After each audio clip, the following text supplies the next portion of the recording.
Welcome to the MMA show. This is the Rumour Lounge for June 2011, because I know you guys usually like the back catalogue of this good stuff. Muscle Mo, Master Y. Just nice and relaxed here and just talk about, you know, what's happening in the MMA world here. We're excited and relaxed at the same time. Okay, let's get right into the swing of this. Yep. Tough 14, coaches have been set.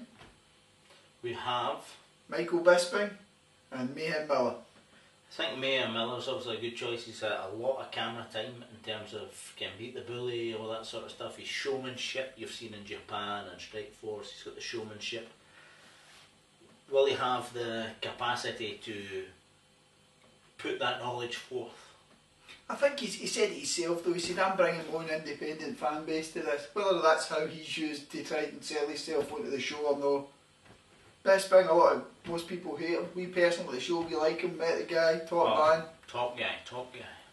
And a legitimate fighter at 185. And he's done that. He's done the whole getting ultimate fighter experience. He knows what it's all about. I think that's the kind of coach you want. You want somebody that's been through it, can maybe advise you into what to do, how to...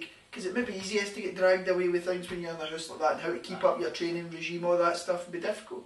So I fancy Bisping's chances of not only beating Mayhem Miller, but doing well on the show. I think he'll beat Mayhem Miller, but I think on the show I say the experience and versus Mayhem Miller is going to be Mayhem.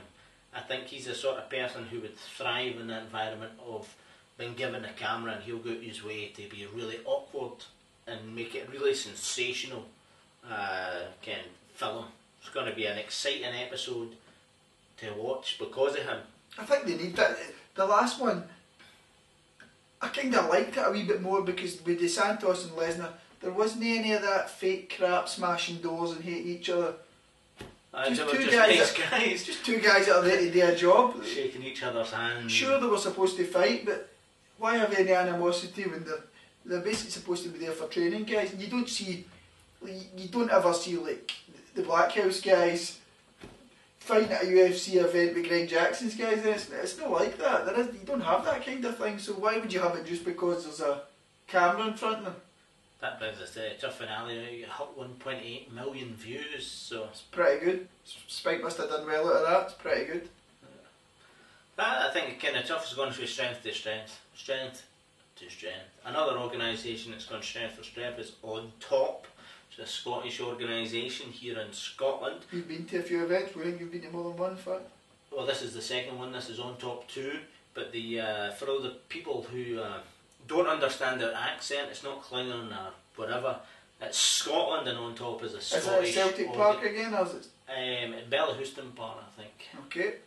June the 18th, so get along to that. Some fantastic 4-man tournament and various other top athletes from the UK fighting. And Scotland, obviously, we'll be cheering you guys on. Yeah. Oh yeah. But we got Bellator. Bellator, obviously, they're trying to branch out. They've got their own deal with MTV now. Next thing they're trying to do is move into Canada. This is going to be their first event in Canada. I think it's in June sometime. Basically, Canada's a huge market. You've seen that with the UFC are really muscling in there now because a lot of it was banned for a while there, but now it really opened up a huge market, so there's going to be a lot of cash to be made there. So. And the Canadians are huge fans of things like ice hockey, you know. Anything with violence in it, they pretty much like it. They love beer, they love violence. They're Canadians, come from descendants of the Scots and the French. That's where the beer and violence comes from. Yeah, so, you know, mix that with some native DNA. There you go. Canada is a place for MMA. Bellator. Straight in there. Other Bama. I thought it was pretty good. I was sad to see Ninja go down against Tom Watson. I know people say they think he's a legit guy.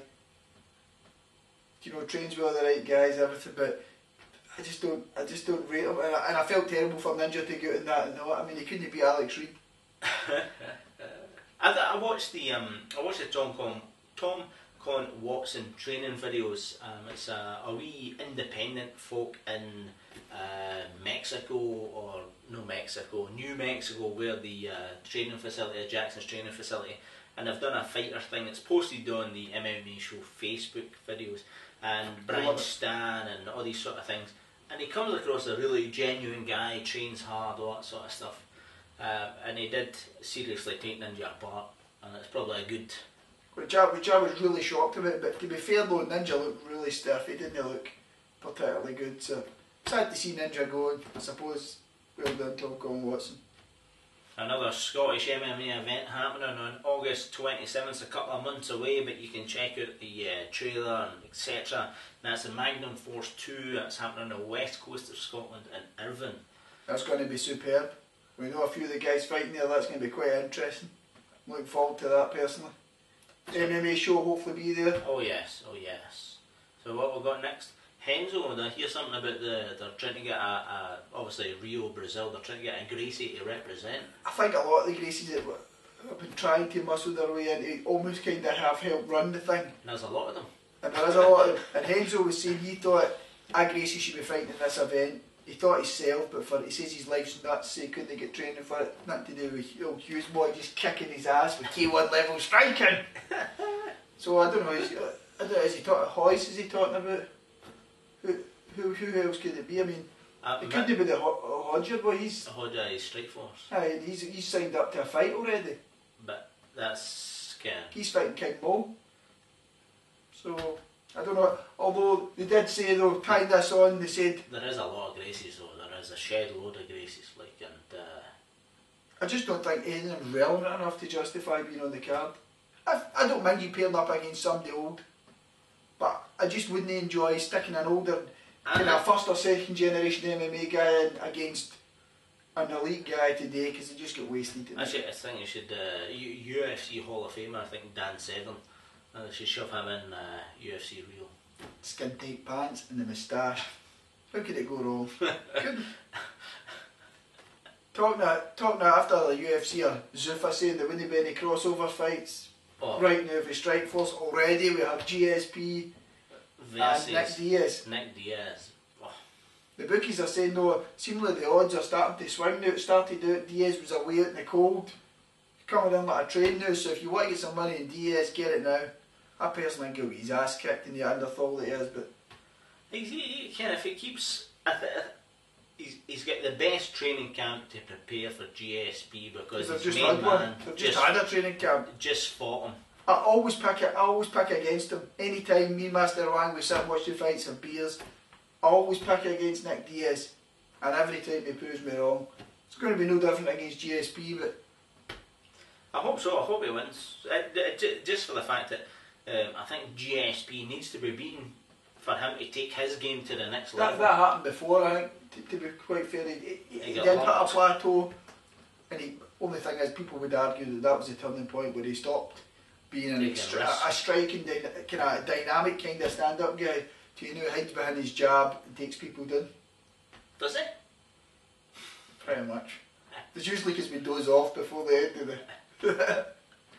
What other stuff we've got to cover? Talking of Gracie's, Dave Bautista, rumour is he's going to be opening a Gracie Fighters gym in Tampa. I don't understand that because he ain't a fighter. What do you mean, he's a wrestler? Come on, it's Dave Bautista, he's 44 years old. He's huge, he's never took a steroid in his life, and he's got a background in Cali stick fighting or something like this. I don't know. Perfect background for making an MMA gym. I don't know if the Gracies are starting to do like what Subway and McDonald's and that do. You pay $8,000, you get a franchise. Stop that. There you go. Who are you? You cash? Yeah, franchise it. So okay, the Dave Bautista, Enzo Gracie Fighters, no religion. So if you can train there. Sammy Sparrow on the side. Just Barrett would be. Right, what else have we got? Just have a wee look at our notes here. Okay, briefly talk about the Strikeforce one with Jacare versus, you know, Luke Rockhold. Rockhold, and we hadn't heard of him or couldn't call him, couldn't place him. But there's a reason for that. He's not fought in a year and a half and he's getting a straight title shot. I think this brings down to what we're talking about with Jacare as well. He's struggled to get fights. There just isn't a talent pool at middleweight. I'm just hoping now that the organisation has become bigger, they have a bigger pool of fighters, that Strikeforce can start to have, i.e. events more, like an event a month or an event every 8 weeks or whatever it is, but they can also have a bigger talent pool where there isn't a guy sitting only getting 2 fights a year. I mean, there's titles lying dormant for so long. I don't understand the any way, shape or form why there is a redundancy in the talent pool, because there's so many, even here in Scotland, you know, there's and there's hundreds of talented fighters, and you got England, Wales, Europe. So in the US, I think it's just a case of they're maybe a bit scared to bring people at that level in, or for a while they knew that Zuffa was going to purchase, and they had a cease order on purchasing new talent. Why spend cash when you're not going to get the benefit of it? And we're just shipping all the good stuff over there, as we're already starting to see with the Nick Diaz GSP. Nick Diaz will have to sign a UFC contract. Obviously, if he loses, he'll be back to Strikeforce. Yeah. But if he wins, he'll be in the UFC. The thing being, though, his UFC contract will probably be, he won't be boxing Jeff Lacey, he won't get doing this, he won't get doing that. It's a much stricter. Same with the heavyweight boys. They're talking about if Overeem's saying if he wins, he wants a crack at heavyweight title.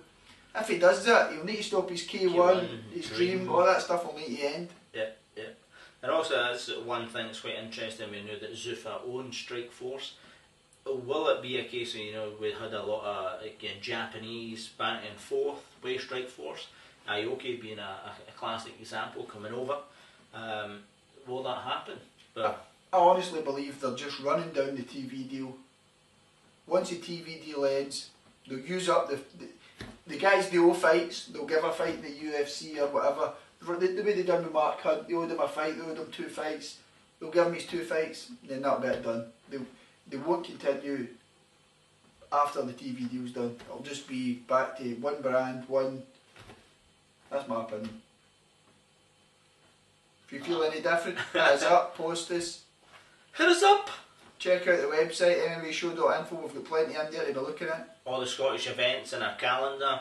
We've got Facebook that has we post loads of videos, documentary videos, training videos, all that sort of stuff. You're a keen grappler as well, Scottish Grapple Challenge, that's soon. June the 12th, that's this Sunday. Check it out. Nice design, designed by the MMA Show. Say your name at the door and get 30 pence off a ticket. Just don't say that we said it. Don't mention it to Rob McCrum. I think that's pretty much it. We've covered it again. Thanks for tuning in. Get ready for UFC 132. That'll be our next show. If you haven't checked out 131, check it out. Check out our sponsor, Scotchman's Fist, and go fast. Love you.